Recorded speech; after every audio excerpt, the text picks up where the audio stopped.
In 1989, Hollywood had one unwritten rule: you do not kill a toddler on screen.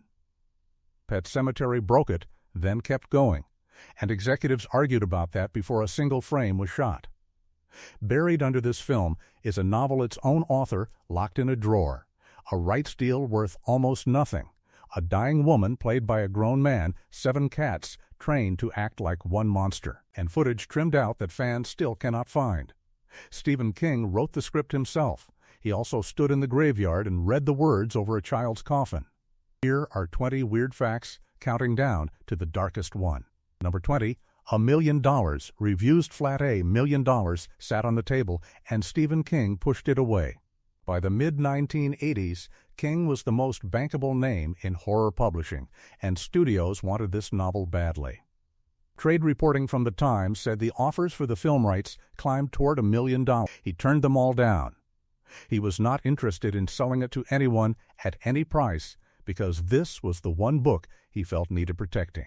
Then George Romero and producer Richard Rubinstein got him in a room. They were supposed to be discussing an adaptation of The Stand. They came out with Pet Sematary instead.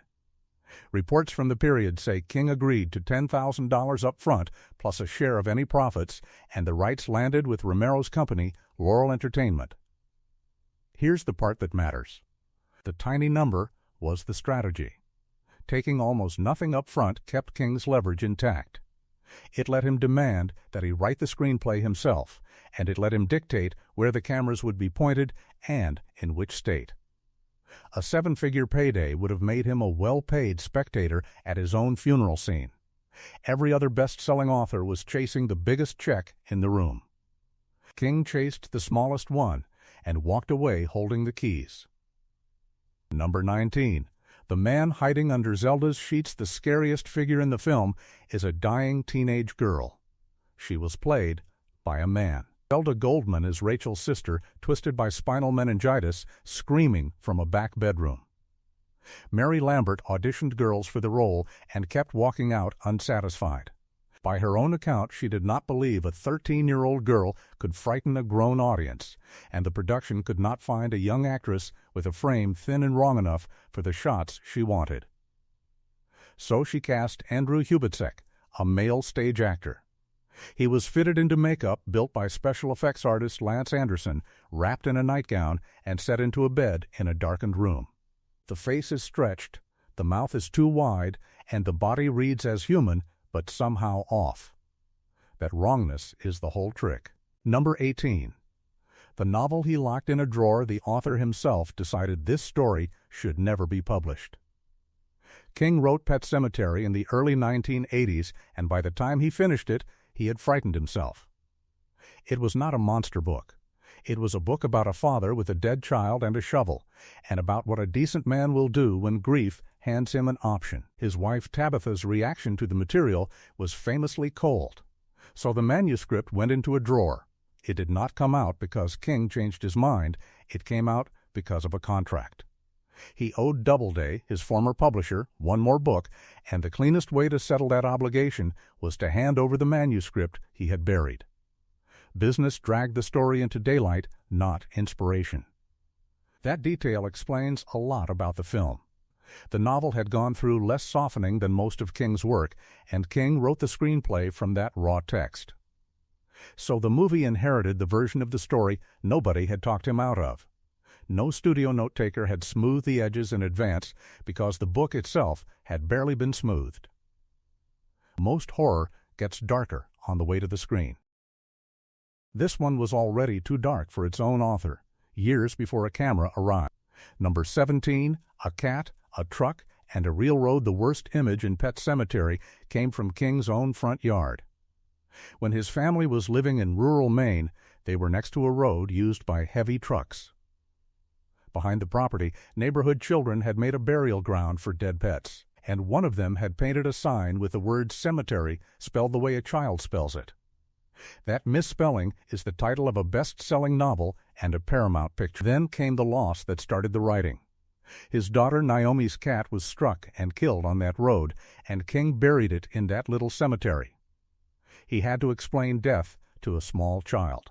Not long after, by King's own published account, his young son ran toward that same highway, and King went after him. That is where the novel comes from, and King has never dressed it up. He took the worst moment a parent can imagine, the moment where you get to your kid in time, and asked a simple, awful question. What if you did not? A lot of horror is invented at a desk. This one was assembled from a dead pet, a hand-painted sign, and a father's sprint toward a road. Number 16 Maine, or There Is No Movie King, did not just sell the rights. He wrote a location into the deal. Trade reporting from 1985 spelled it out. Part of King's agreement made it obligatory that the film be shot in his home state of Maine, where the novel is set. Not a Canadian stand-in. Not a soundstage with pine trees trucked in. Maine, where the road, the fog, and the accents already existed. That clause cost the production real time. The original plan pointed toward a 6 to 8 week shoot as early as 1986, and that schedule collapsed. Principal photography did not actually get moving until the autumn of 1988 on a roughly 10-week schedule, with the crew working in Maine towns including Hancock, Ellsworth, and Bangor. Here's why it worked. The film's cheapest and best effect is the setting itself. A plain house, a plain road, and a wall of trees that swallows everything behind it. That kind of dread is nearly impossible to fake on a lot in California, and King knew it when he signed. Other authors negotiated for money and credit. King negotiated for weather, silence, and one specific stretch of road. Number 15. The master of the dead walked away. The man who was supposed to direct Pet Sematary was George Romero. Romero had already worked with King on Creepshow, and he was the reason King sold the rights at all. Romero's company held them. Romero was attached to direct, and by his own account he actually wrote a screenplay for the book and fully intended to shoot it. For years, the King-Romero version of Pet Sematary was the film in progress. Then the calendar destroyed it. Romero got pulled into another picture, the primate thriller Monkey Shines, and that production kept demanding more of him, including further work after shooting. By the time the schedules were compared, he could not do both. He stepped back. Rubenstein stayed on as producer, and Paramount moved the project forward with a different director attached. So the film exists in a strange, orphaned state. The godfather of the modern zombie movie developed a story about a burial ground that returns the dead, then handed it off before he could put a single shot of it on film. His name is nowhere in the finished credits. Horror history is full of lost versions. This is the one where the man who invented the modern Walking Dead never got to bury anybody. Number 14. Nobody wanted a dead child movie. The hardest thing about getting this film made was not money. It was the child. On paper, Pet Sematary should have been an easy sell. Stephen King was a brand. Horror was printing cash. But the pitch involves a toddler killed by a truck, dug back up by his own father, and returned to the family with a blade in his hand. Reporting on the film's long road to production describes exactly what you would expect. Studio executives who did not want it made. That is why the project sat in development for years while easier King titles moved faster. A studio can market a haunted hotel or a rabid dog. Marketing a dead 2-year-old is a different conversation, and every executive who read the script knew where the outrage would land if the film went too far. Paramount eventually took the distribution position, and the picture went ahead as a fairly cheap production, with a budget around $11.5 million. Modest money, modest expectations, and a subject the whole town had flinched at. The industry treated it like a liability. Audiences treated it like the scariest ticket of the year. Number 13. From Madonna videos to a burial ground, the director Paramount handed this to had never made a horror hit. Lambert came out of music video, and not obscure ones. She shot some of the defining Madonna clips of the decade, work that shaped how 80s pop looked on television. Her feature record was thin, and her previous film had not exactly cleared a path.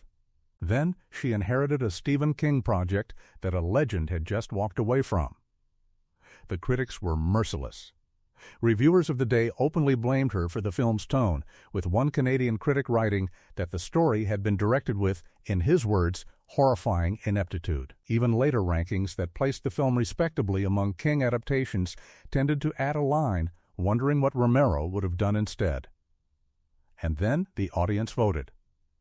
The picture opened huge for its size and became one of the biggest horror successes of 1989, and the images critics dismissed as literal are the ones people still cannot unsee. Lambert was also, at that moment, one of the very few women directing a major studio horror film at all. The reviews called it inept. 30-plus years later, people still check the road before letting a child near it. Number 11. Their lead actor was barely 2. The most disturbing performance in the film came from a child too young to know he was working. Miko Hughes was born in February of 1986. Shooting on Pet Sematary got going in late 1988. That math is not a typo. The boy carrying the second half of a hard R horror film was about 2.5 years old. And he had to be led through a funeral, a resurrection, and scenes involving a blade. Hughes has spoken about it as an adult, and his description is disarming. He says he did not really understand he was acting in Pet Sematary at all. In his words, he was practically a baby, just playing pretend, and he credits the director and cast for how the whole thing was handled around him. That is the trick behind Gage.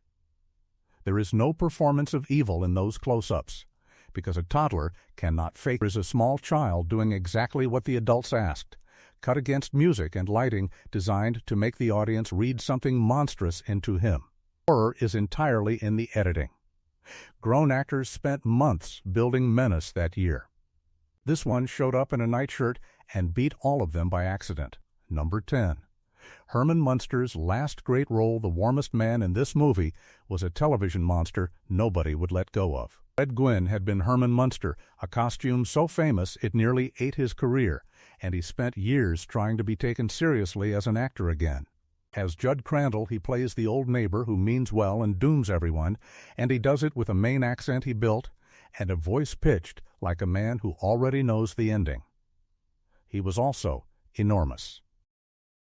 Gwyn stood about 6'5", which put him a full head above Dale Midkiff, so scenes between them had to be composed carefully to keep both men in frame. Even reviewers who hated the film singled Gwyn out as the one element working at a higher level. And then, the sad part. This was near the end. Gwyn made only a couple more screen appearances before he died in 1993 of pancreatic cancer at 66. The performance most people know him for now is not the Munsters mansion at all. It is a man on a porch in Maine saying that sometimes dead is better. He spent a career escaping one monster suit. He got free by playing the man who buries the bodies. Number 9. She left Star Trek for this grave. The mother in this film had just walked out on one of the biggest jobs in television. Denise Crosby was Tasha Yar on Star Trek The Next Generation, part of the launch cast of a series that was about to become a global institution. She left in the first season, and the show wrote her out by killing the character off. In 1988, plenty of people in the industry considered that a career-grade mistake. Her next major move was Rachel Creed. She traded a starship with a guaranteed future for a Maine farmhouse, a screaming sister, and a husband digging in the wrong soil. The film also carried a piece of Hollywood history with it, since Crosby is Bing Crosby's granddaughter, which put an old show business surname in the middle of a very ugly little horror picture. Here's the twist. The gamble worked in the strangest way. Pet Sematary opened big and became one of the most watched horror films of the year. So her first post-Trek move was a hit, and Rachel remains one of the few genuinely grieving adult performances in an 80s King adaptation. She was killed off on television for leaving. Then she went and made a movie about staying dead being the better option. Number 8. The skull they built by hand Victor Pascoe's head is not a computer effect. Nothing in this film is. Brad Greenquist plays the jogger who dies on Ellie Creed's table and keeps coming back to warn him. The character spends the film with his skull opened, a wound you can see into, walking and talking in normal light. In 1988, that meant one thing: a makeup artist, a mold, and hours in a chair before every single call time. The practical work fell to special makeup effects artist Lance Anderson, the same craftsman behind Zelda's face. Lambert has talked in later interviews about how the film's horror was constructed entirely with physical tricks, appliances, camera angles, and lighting, because the digital tools people now assume were used simply did not exist for a film at this budget. Here's what that bought them. Pasco ages badly on purpose. Rewatch the film and the wound is a clock. He looks worse each time he appears, which required the makeup team to plan a decay timeline and rebuild it repeatedly across a 10-week shoot in Maine cold. Modern horror deletes its seams in post. This one glued them to an actor's forehead every morning before sunrise. Number 7.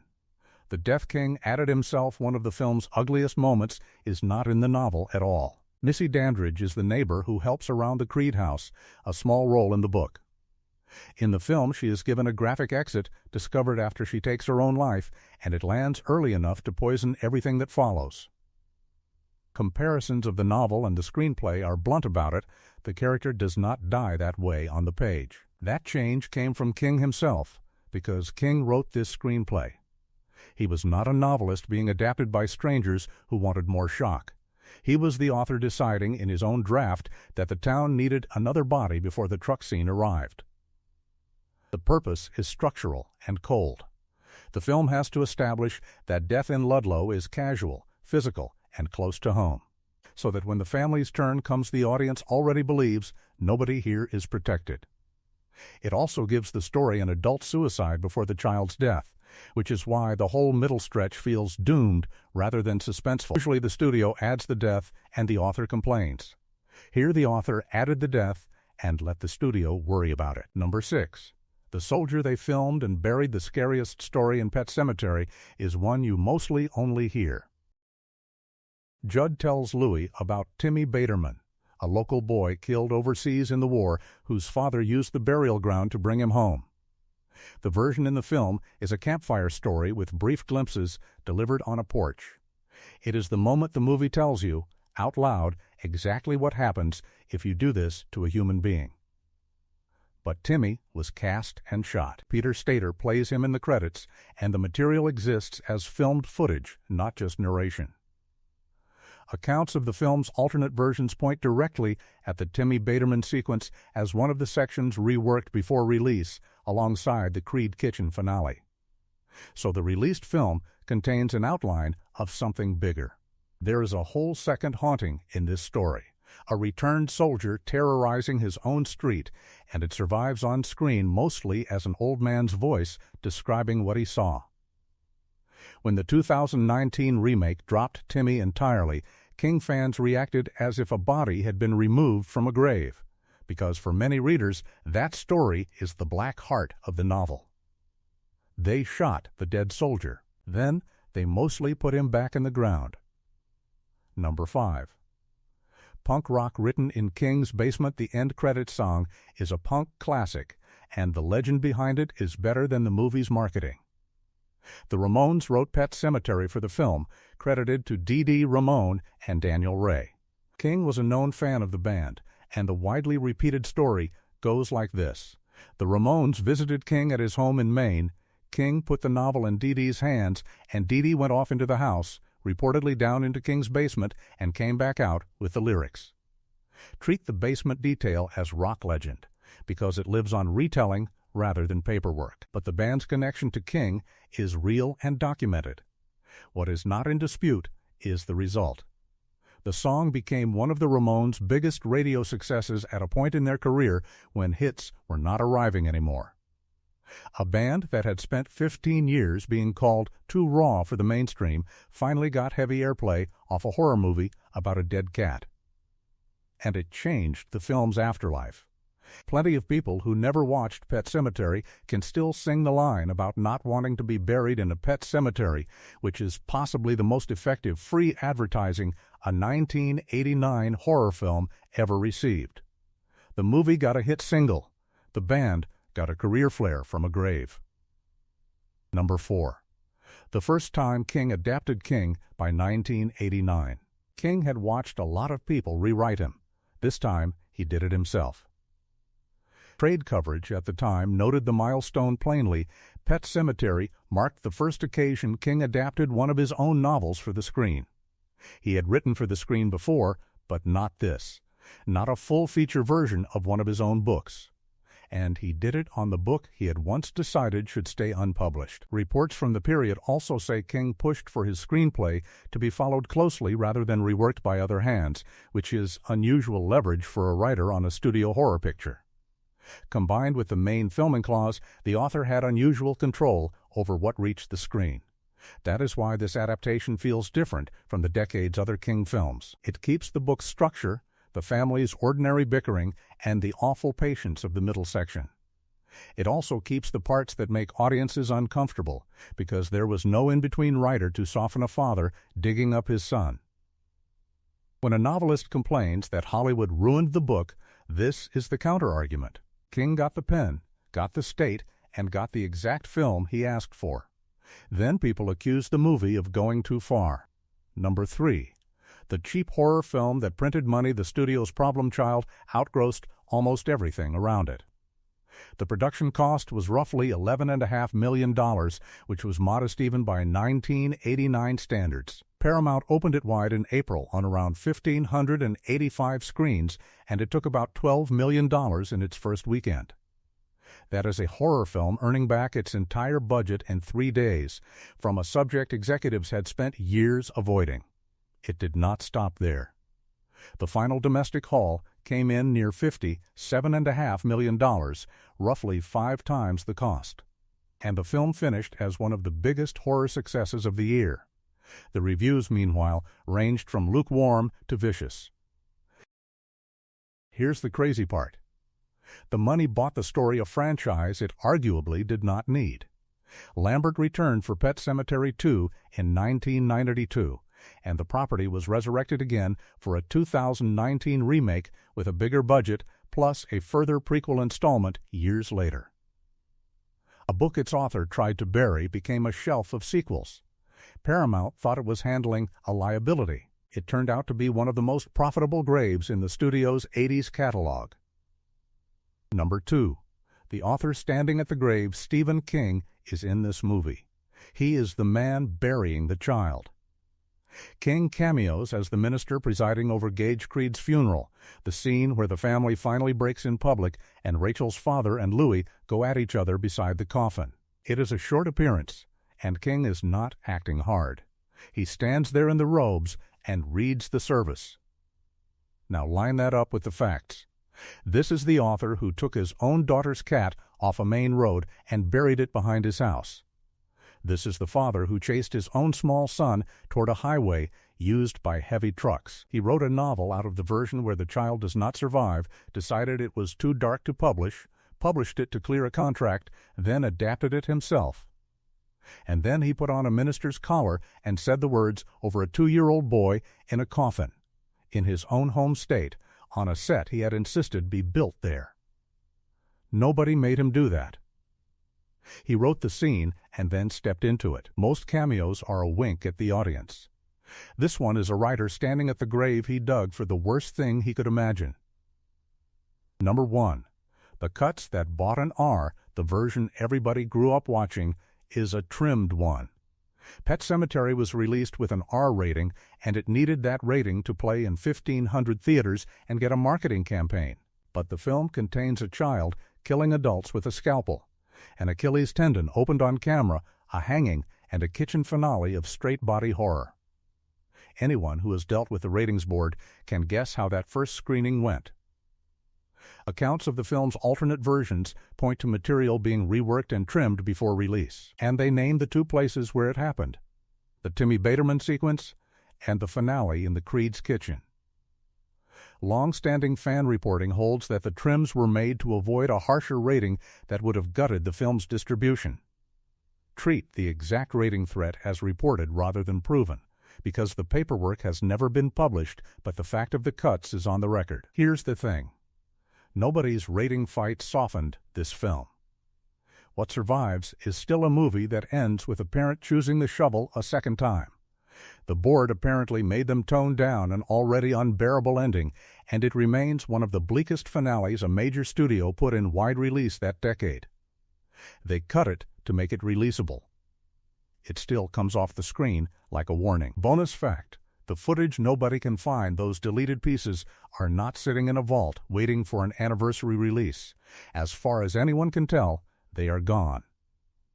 Pet Sematary has been reissued repeatedly, on tape, disc, special edition, and collector release, with commentaries and retrospective interviews. What has never appeared is the trimmed material itself.